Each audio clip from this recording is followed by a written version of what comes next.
There is a sentence that will make most people uncomfortable. Machiavelli wrote it over 500 years ago, and people have been misquoting it, misunderstanding it, and flinching from it ever since. Here it is. It is better to be feared than loved, if you cannot be both. Read that again. Slowly, not it is better to be feared than loved. The full sentence, if you cannot be both. Because Machiavelli was not telling you to be cruel. He was not telling you to stop caring about people.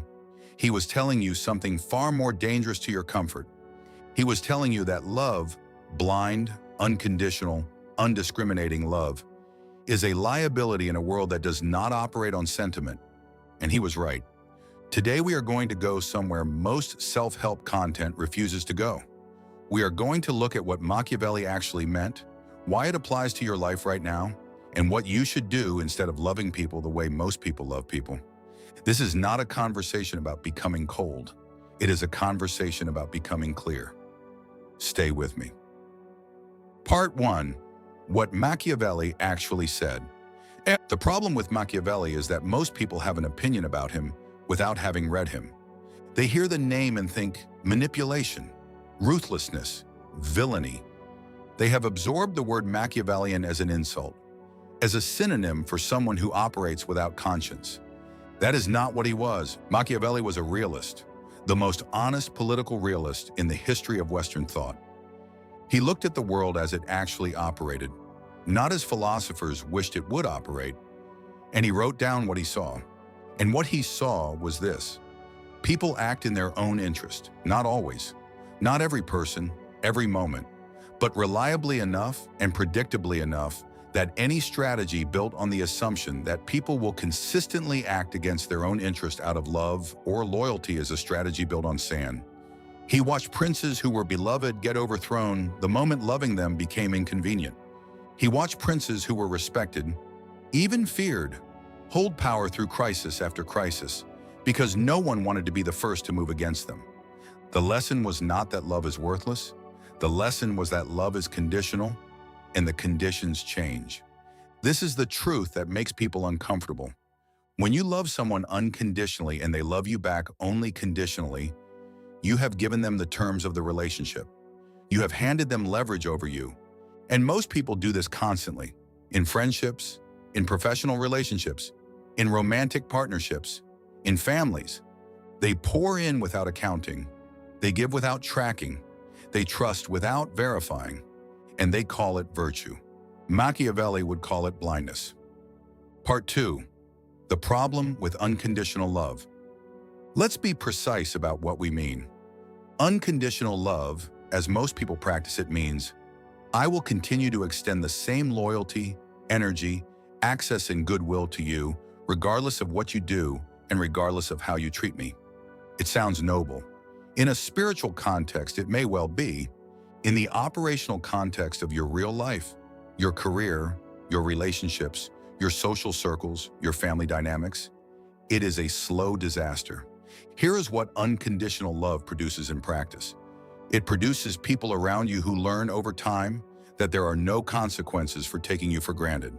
Not because they are evil, not because they set out to exploit you, but because systems respond to incentives. People, even good people, will unconsciously consume as much goodwill as is available to them without cost. You are always available, so they stop making plans in advance with you because you will always be there.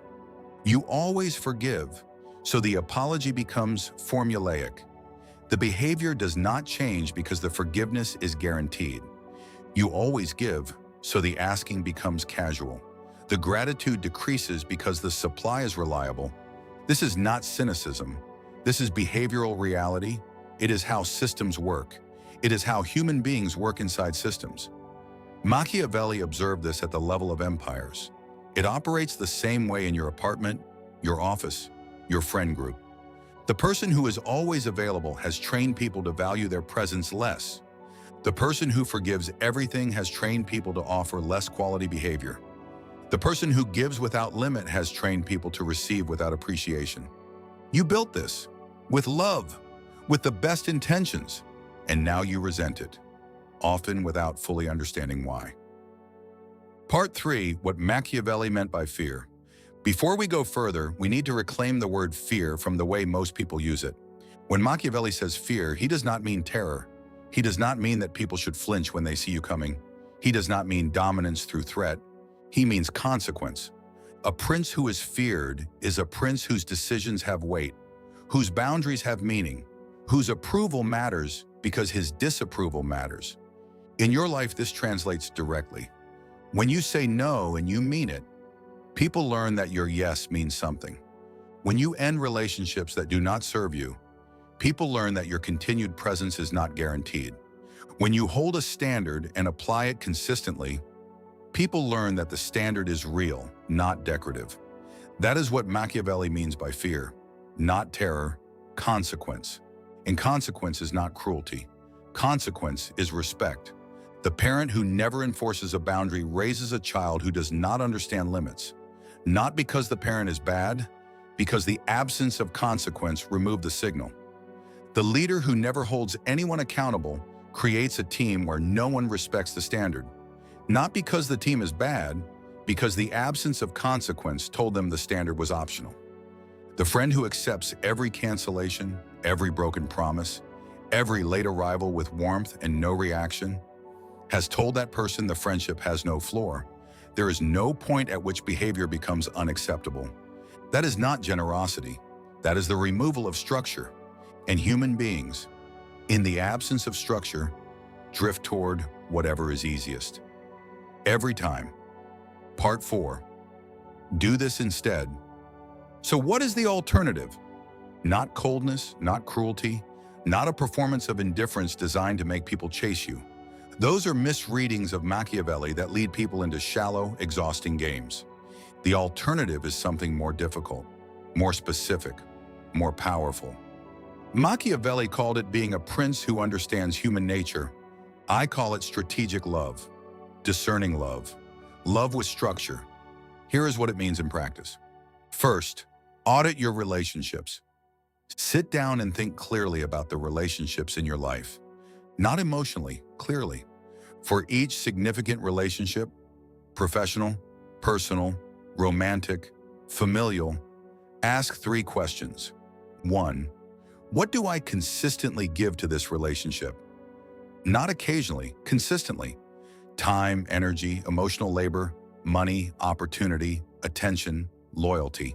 What flows out of you reliably into this relationship? 2. What do I consistently receive? Not the high moments, the consistent baseline. When this person is not trying to impress you, not recovering from a conflict, not operating from guilt, what is the normal level of what you receive? 3. If I reduced what I give by 30% for 60 days without announcing it, would this person notice? That third question is the diagnostic. If the answer is yes, there is genuine reciprocity in the relationship. Someone is paying attention. Someone values the exchange. If the answer is no, you have your answer about what your presence actually means to that person. This is not a reason to immediately cut people off. It is information. And as Machiavelli taught us, information is the beginning of every good strategy. Second, stop announcing your boundaries. Start having them. One of the most common patterns in people who overlove is the boundary announcement. They feel taken advantage of. They reach a breaking point, and they deliver a speech. I need you to know that I feel like I give more than I receive in this relationship. I want you to understand that I have limits and I need those to be respected. Going forward, I am going to need things to be different. And then, nothing changes because the announcement was not backed by behavior. Machiavelli was clear on this point. A prince who threatens and does not follow through has made himself weaker than if he had said nothing. The announcement without the action is worse than silence. It tells people that your words and your actions are disconnected, that you will speak but not move. The Machiavellian approach is the opposite. No announcement, just adjustment. If someone consistently disrespects your time, you stop being as available. No speech, no explanation, just a shift in behavior. If someone consistently takes without giving, you stop being as generous, quietly, cleanly. If someone only contacts you when they need something, you start taking longer to respond. Not dramatically, just proportionally. These adjustments do two things. First, they protect you, because you are no longer operating at a loss. Second, they are a signal, clear, behavioral, unmistakable, that the dynamic has shifted. The people who care will notice and adjust. The people who do not care will not notice, which is also information. You never had to say a word. The behavior said everything. Third, love based on demonstrated character, not potential. This is where Machiavelli's thinking cuts deepest. He writes about men who make decisions based on how they wish things were, and men who make decisions based on how things are. He is explicitly contemptuous of the first group, not because optimism is wrong, because in the arena of power, strategy, and relationships, acting on wishes rather than reality is a form of voluntary blindness. Most people love potential. They see who someone could be, who someone was at their best, who someone promised to become, and they extend loyalty, energy, and trust based on that version, not the version actually showing up. And then they are repeatedly disappointed by the version that actually shows up, because the version that actually shows up consistently over time, under pressure, when it is inconvenient, that is who the person is. Machiavelli would tell you, judge people by their pattern, not their peak, not their best day, their average day, not what they say they will do, what they have actually done repeatedly when doing it costs them something. Not the person they are when they want something from you, the person they are when they have already gotten it. This is not pessimism, this is discernment. And discernment is the beginning of genuine love. Love that is placed where it will be honored, not love scattered everywhere and wasted. Fourth, create real value before real loyalty. Machiavelli understood that lasting loyalty is built on genuine mutual benefit, not on warmth alone. He writes about the importance of a prince being genuinely useful to his people, not just pleasant, not just charismatic, useful, protective, a source of real benefit that would be felt immediately upon loss. The same principle applies to every relationship you build. Stop trying to be liked. Start being genuinely useful, not in a transactional way, not tallying favors and expecting direct return, but in the deeper sense of, the people in my life are materially, practically, meaningfully better for knowing me. I open doors for them. I give them honest counsel. I show up when showing up costs me something. I introduce them to people who change their trajectory. I tell them the truth when the truth is hard. That kind of value creates real loyalty, because losing you would be felt. Compare that with the person who is always available, always warm, always agreeable, but never challenging, never doors opening, never truth-telling. That person is pleasant. They are not irreplaceable. Machiavelli would ask, if you disappeared from someone's life tomorrow, what specific thing would they lose? If the answer is just company, you have built a comfortable relationship, not a powerful one. Build the kind of relationships where your absence would create a real gap, because your presence created real value. Part 5. The people worth loving. None of this means stop loving people. It means stop loving people indiscriminately. Machiavelli was deeply loyal to Florence, to the republic he believed in, to the men he respected. His loyalty was not absent. It was precise. The people worth loving fully, worth extending real loyalty, real trust, real openness, are the people who demonstrate over time that they are worthy of it. How do you identify them? They tell you the truth even when it costs them something. They show up without being reminded. They respect what you say no to, without making you defend the no. They celebrate your success without reservation. They are the same person in crisis as they are in comfort. They give without keeping score, because you do the same for them. These people exist. They are rare, and they deserve everything. The Machiavellian is not someone who loves no one. He is someone who knows exactly who deserves his love and protects that love by not giving it away to everyone who asks. Your love, your loyalty, your energy, your trust, these are resources, finite ones. Where you invest them determines what grows. Invest them in the people who have demonstrated, not promised, not hinted, not occasionally, demonstrated that they handle them well, and let the rest of the world receive something proportional to what they have shown you. Part 6. When Machiavelli's method feels wrong. There is going to be a moment in applying this where it feels cold, where someone who has been taking from you looks confused or hurt when the dynamic shifts, where you feel guilty for recalibrating. That moment is important. Do not skip past it. Guilt in this context is almost always not a signal that you have done something wrong. It is a signal that you have changed a system that someone else benefited from. Their discomfort is real. It is not evidence of your cruelty.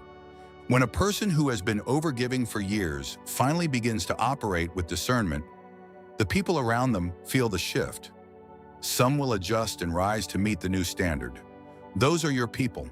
And some will increase the pressure to return to the old dynamic. They will become louder in their need, more dramatic in their appeals, more insistent that you are being cold or selfish or difficult. Machiavelli has a clear-eyed response to this. He says a prince who changes course under pressure, without strategic reason, teaches his people that pressure is the mechanism for changing him. If you return to overgiving because someone made you feel guilty for stopping, you have taught them that guilt is how they get what they want. And you will be in this same position again, sooner than you think. Hold the new standard, not with coldness, with warmth, with genuine care for the relationship. But hold it. The people worth keeping in your life will respect you more for it, eventually, even if not immediately. Part 7. Love is a strategic force. Here is the synthesis. Machiavelli did not say love is useless. He said love that cannot be withdrawn is a weakness in the hand of the person who receives it. Real love, strategic, discerning, structural love, is one of the most powerful forces available to you. A love that people know they have to earn through consistent behavior. A love that is warm but not unconditional. A love that is generous to those who deserve it and withheld from those who have demonstrated they will not honor it. That love creates something in the people who receive it. It creates appreciation because they know it is not automatic. It creates respect because they have seen what happens when it is removed. It creates loyalty because they understand what they have, and it creates something in you too. It creates the experience of relationships where you are not secretly keeping score because you are always at a deficit, where you are not silently resentful because you have given everything and received little, where you actually enjoy the people around you because the people around you are people who have demonstrated they deserve to be there. This is the Machiavellian gift, not cruelty, not cold calculation. Relationships where both parties are actually showing up, because both parties know that not showing up has a cost. That is not loveless. That is love with teeth. And love with teeth is the only love that lasts. Part 8. The application. Before this video ends, do one thing. Think of one relationship in your life where you know, if you are honest, that you are operating at a significant deficit. You give more than you receive. You initiate more than they do. You forgive more than you are forgiven. You have adjusted your standard for them more than they have adjusted for you. You know which relationship this is. Do not announce anything to that person. Do not send a message. Do not have a conversation. Just, for the next 30 days, reduce your output by 30%. Respond a little slower. Initiate a little less. Give a little less automatically. Watch what happens. If the relationship is real, if the other person has been operating on habit rather than intention, they will notice. They will reach toward you. The dynamic will rebalance. If they do not notice, if 30 days of reduced giving produces no change in their behavior, you have your answer. And that answer, as uncomfortable as it is the beginning of something better. Because once you see clearly, you can build clearly. And what you build clearly, you can sustain. Machiavelli was not telling you to stop loving people. He was telling you to stop wasting love on people who have no idea what it is worth. Start there. Closing. The next video in this series goes into rule number 3, how Machiavelli built alliances that lasted, and how you can use the same framework to choose who gets access to your inner circle. If this landed for you, share it with one person who needs to hear it, not because you want them to change, because you care enough to give them something real. That is the difference. I will see you in the next one.